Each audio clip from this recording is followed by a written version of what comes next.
Salut les HDPeurs, aujourd'hui je vous propose de remonter dans le temps et de passer 48 heures avec les pompiers de Paris. Nous sommes en 1981 et vous allez voir des images très authentiques.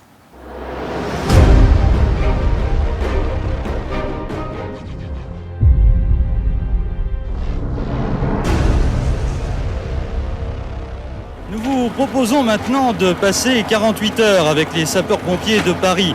Nous sommes dès à présent en alerte permanente avec eux et nous allons vous faire découvrir quel est leur rythme de travail, la manière dont ils vivent et vous permettre d'assister à quelques-unes de leurs nombreuses interventions. Alors attention pour le début de l'expérience, nous sommes le lundi 19 octobre, il est très exactement 7h30, top chrono. 8h15, première intervention, piétons renversés sur la voie publique. Les premiers secours déjà sur les lieux. Une ambulance de réanimation a été demandée.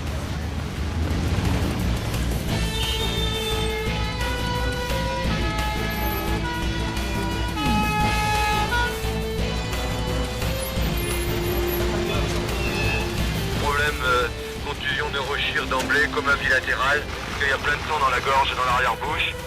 Et il a un gros 14 que j'ai mis en jugulaire externe, j'ai pas pu le mettre au niveau des bras, parce qu'il avait des signes d'enroulement bilatéraux initiaux. 8h30, le blessé meurt durant le trajet qui le conduit à l'hôpital. 1 heure plus tard, accident de circulation, impossibilité de sortir le blessé de son véhicule. Circulation bloquée, hélicoptère avec personnel de désincarcération demandé.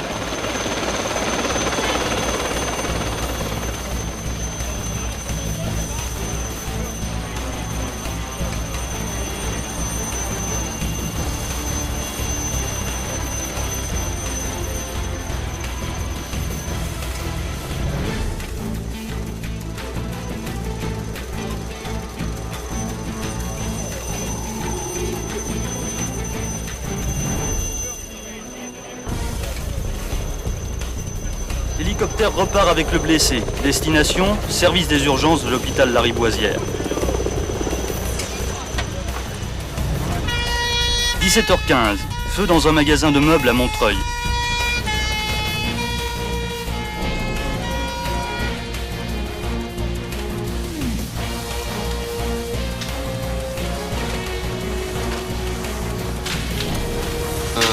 Là, la difficulté réside qu'il y a de la fumée et des gaz chauds entre le petit espace de l'isolation et de la toiture, et que pour être sûr de l'opération, nous sommes obligés d'enlever les tuiles pour pouvoir refroidir les combles.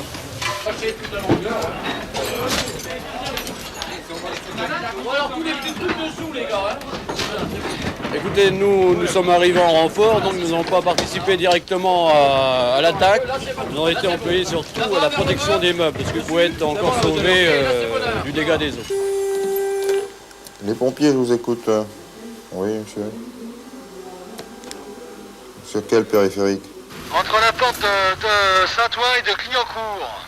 Périphérique extérieur ou intérieur? Périphérique extérieur. Oui, et il y a des blessés, non? Oui, je crois qu'il y a beaucoup de blessés. Oui. D'accord, on arrive.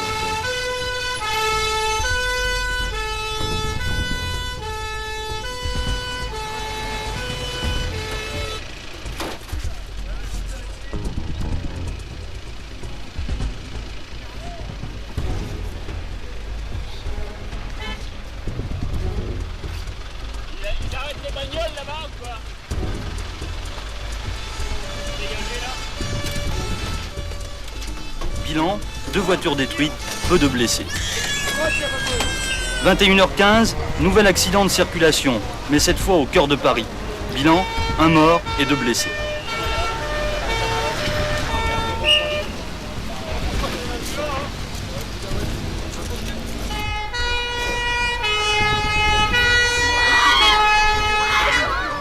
« 23h, fusillade rue Mademoiselle. »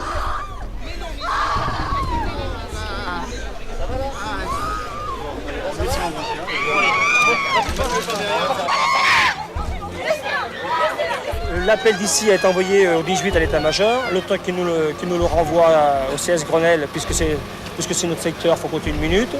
Le temps que moi j'arrive après 1 minute, ça fait 3 minutes, je pense.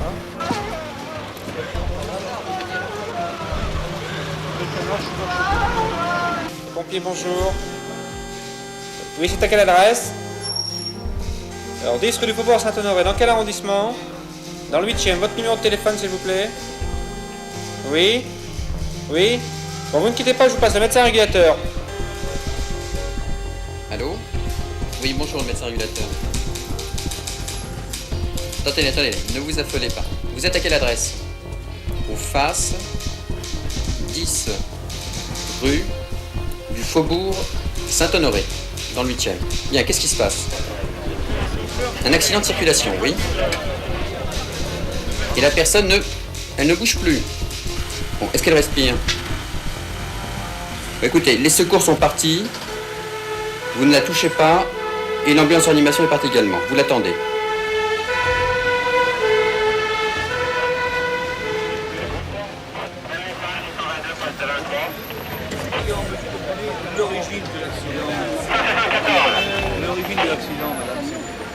Une fois que l'on a ce genre d'appel, on envoie les moyens appropriés, c'est-à-dire soit un médecin de quartier, le service de garde normal, soit un moyen plus lourd, c'est-à-dire une ambulance de réanimation.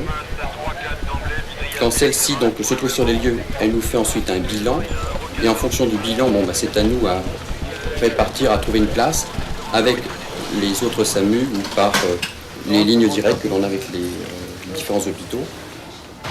16h10, feu d'appartement.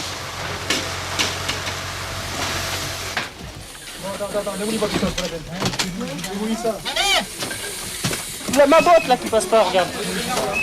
On part du principe que la priorité est au sauvetage, bien sûr, mais on ne perd pas de vue que les sauvetages sont améliorés par le commencement de l'extinction. C'est-à-dire qu'on fait les deux en même temps. C'est-à-dire quand on peut, on sauve et en même temps on commence l'extinction. 23h, nouvelle alerte. Piétons renversés sur la voie publique. Traumatisme crânien, nombreuses plaies de la face et du cuir chevelu avec perte de connaissance initiale. À notre arrivée, obnubilation. Présente une fracture luxation de l'épaule gauche. D'un point de vue thoracique, a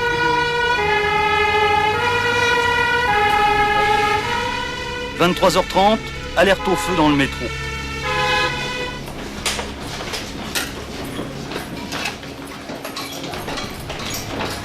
Eh ben, il y a eu un poste téléphonique Tazal qui a été déclenché suite à une manœuvre malencontreuse. Ils se sont battus là, et puis ils ont appuyé sur le petit bouton qui s'est déclenché directement à la caserne.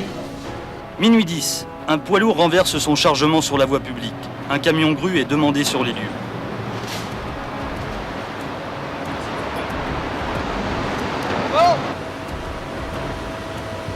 C'est d'aller repérer, puis d'aller voir, si vous voulez, ce que ce chat fait dans son arbre. Il vient à la maison et je pense qu'il a dû être effrayé par quelqu'un. Il a une patte prise sur, sur la branche. Et c'est une des missions également des pompiers de Paris. C'en est une, oui. C'en est une.